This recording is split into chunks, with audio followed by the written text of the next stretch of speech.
est-ce que c'est normal d'être dans le doute ou d'être souvent dans le doute au sein de son couple? C'est une question que l'on me pose souvent au sein de mes consultations, mais aussi au travers de commentaires ou de questions que l'on m'envoie sur mes réseaux sociaux.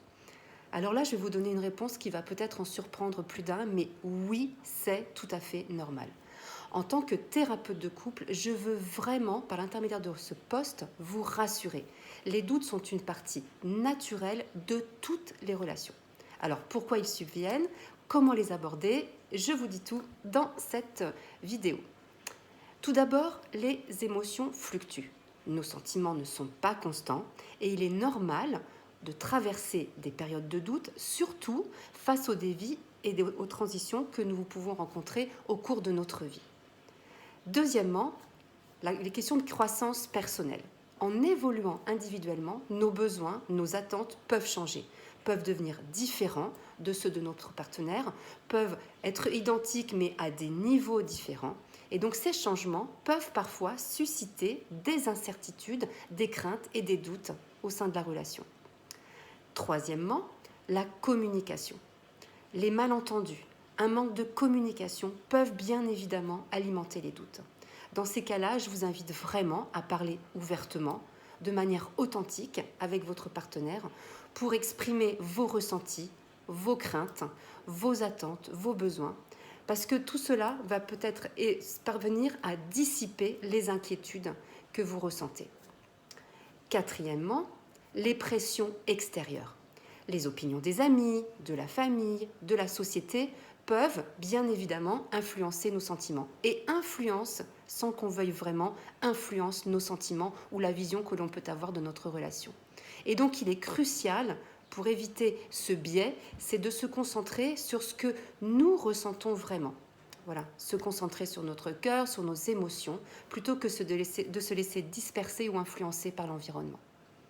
Comme vous l'aurez compris, évidemment, je vous invite à transformer le doute que vous ressentez en opportunité. En opportunité. Pourquoi?